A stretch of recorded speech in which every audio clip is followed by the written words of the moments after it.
can you change one thing for me, though? What? This is so moronic. I don't understand, because Texas does it too. I think it's just Michigan and Texas, if I'm not mistaken. Tesla cannot be licensed as a dealer in the normal sense with the Michigan Vehicle Franchise Act in Michigan. I know we want to protect the auto industry, but we got new type of auto industry coming. I don't know if they build in Michigan, but like let people just buy a car, and they have to avoid being in-state new direct sales under dealership law. So the sale is orchestrated out of state, and then the vehicle titled in Michigan afterwards. And Tesla cannot directly own a service or repair faculty in Michigan under the same corporate structure.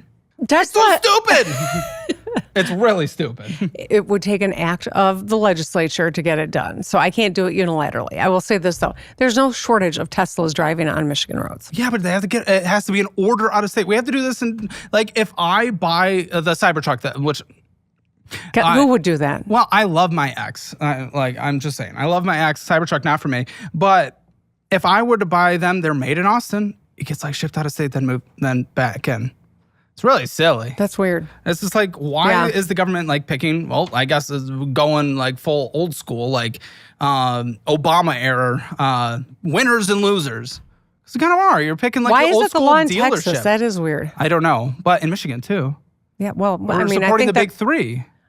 I think we can understand the history why that's the reality currently in Michigan. But maybe the Texas one's weird. Get a little sucky Elon and try to get him to build some stuff in Michigan. Hey man, Elon Musk wants to have a conversation about building in Michigan. I'm all ears. I'm game. That? Yes.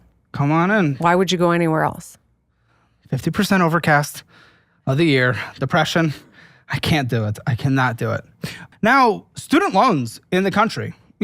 You'll probably be somewhere nearing the White House at some point. And right now, we got $1.63 trillion in student loans. That's crazy. In federal student loans alone, not to mention private. And we got $40,000 for the average borrower. And 40% drop out, by the way. I'm among that 40%. And that is 45 million people have federal student debt. And delinquency rates are rising at 7.73%. Now, my big question is, the Trump administration through the BBB did enact some changes, and that kind of included the RAP plan. President Trump's new tax and spending law brings sweeping changes to the federal student loan system. Total student debt in America is at $1.8 trillion. It's roughly tripled in the last 17 years. A surge in past due student loans is sparking new concerns about the health of the U.S. economy. Currently have 22,000, 56,000, 90,000, 134,000, $108,137.48 in student loans. In one survey, 60% of younger borrowers said they'd be in their 40s before their student loans are paid off. My daughter's going to a school she can't afford, $240,000 in debt. She's going to be a well-financed barista when this is over. And simplifying a lot of the complicated repayment processes. And that means payments are set at 1 to 10%. But I've seen all over TikTok, a lot of people mostly on, the TikTok generation, like kind of far left, they're like, I'm not going to pay. Then they get their wages garnished. They're like, I can't afford to pay. And it's like 1% of their income. What is your thoughts on this? Because I know you have a different political philosophy than the president of the United States, but that doesn't seem like a bad thing. But everyone on the left side of the political aisle was like, this is evil. So where we're sitting right now, there's and every once in a while I smell toast. Do you smell the toast? Okay. Yeah, it's a bakery. You're not having a stroke. I want to make sure I wasn't having like something going on. Okay. I'm sorry. Anyway. I always forget to tell people. When I went to college, way back in my day, the state picked up about 75% of my tuition, and my family and I had to come up with the other 25%, right? And nowadays, it's the exact opposite. So we have shifted. As a society, have said, it's not in all of our interests that we have an educated population. It's on you if you're going to pursue that. And so state picks up 25%, the individual picks up 75%, and they're putting more and more on credit cards, more and more taking out debt, right? And so this is a part of the equation that's gotten us here. Now, what is the solution? I think there's a lot of debate, and I don't think that there's any solution on the horizon right now. But I guess what I would challenge you and ask you is, what do you think? I mean, you're someone that you're closer to the generation we're talking about that's carrying all this debt. I got $40,000. You had your amount of debt that you acquired. What do you think the solution is? Because Well, I think this potentially might have a part of the solution. One thing that many on the left are kind of angry about this, and trust me, bring a right-wing governor on and I'll critique their things too. You're just on the left wing, so obviously we're going to talk about things that are interesting. But they got upset that there are graduate borrowing limits, undergraduate borrowing limits. You talked about how 75% used to be paid for by the state. Now it's 25% and it's on the individual. Well, a lot of the times on the left, we've seen borrow an infinite amount of money to go to college, no caps. Why wouldn't the colleges just continue to raise how much it costs to go there if you can borrow whatever? Right. If one goes up, the other is going to go up. So setting these caps should hopefully at least discourage, they have to have people in, butts in classrooms, right? Yeah. They have to. And if people can't borrow a certain amount to go there, they won't be able to go. My hope is that would hopefully, restrict the endless increase of administrators and everything and just bull spending that colleges do. Now, unfortunately, foreign students, they pay cash. And that's an easy replacement. And another fear is people will just go borrow from the private student loans now.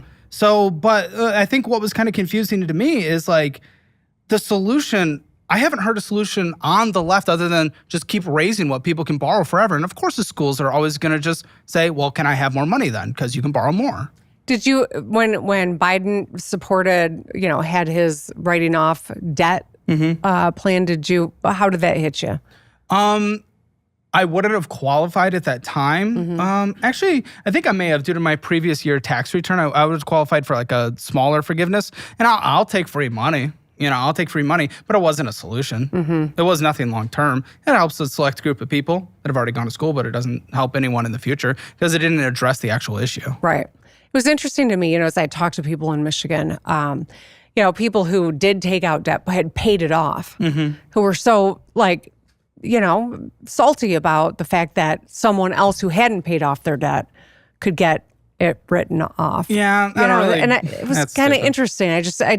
It's a hard challenge to figure out what the equitable solution is because we don't want people carrying debt for their whole lives. No, but letting people borrow infinite amount it forever. Doesn't. In my, I went to high school in Michigan. I went to a good high school. Yeah. But still, every administrator and everything was borrow any amount to go to whatever school you want for whatever degree you want. We got people getting bullshit degrees that are not going to translate in the market, and they're borrowing whatever it takes to go to the school that has the sports team they care about. I mean, that's just not working. Yeah, well, we could have a whole conversation about sports and college. If you were president in a hypothetical world, of course you will never run, but would you want the wealthy to pay more taxes? Would I mean, just for the purpose of paying taxes or Income, for the capital purpose gains. of strengthening our, Our economy national debt's and insane. our paying off our national debt for purpose of our homeland security and making sure that we've got defense. I think we've got a lot of important things that we have not been doing. But do you that we need to advocate for do. tax increases among... I'm not here as a candidate for a higher office, and I'm not here to advocate for any in Michigan, new taxes. would you but raise taxes? in Michigan, I mean, we did just raise taxes on sales of cannabis. But income taxes on individuals, or I know there's no capital gains taxes, but I have not introduced an income tax in Michigan, no. And you wouldn't support it if it came across your desk? It ain't coming. Okay. I mean, I'm just telling you. I know you want wanna have a to tax play conversation. you want to play all the hypotheticals, but Yeah, I'm grounded in reality. It ain't coming. Okay, but Why am I tax going to take a increases... position on something that's never going to happen? Okay. When you're president, would you propose higher taxes, income taxes Well, on I don't the wealthy? know. All that concerns me is, California, they've lost 1.6% of personal tax income because people can move anywhere now. The UK itself, they've lost 16,500 millionaires going all across the world. They're losing tax revenue substantially, 10% lost in taxes and capital gains taxes because they decided to close some loopholes, and they're like, let's get people to pay the fair share. And now they're losing more tax revenue. So that's why I wanted to kind of hear your philosophy on this.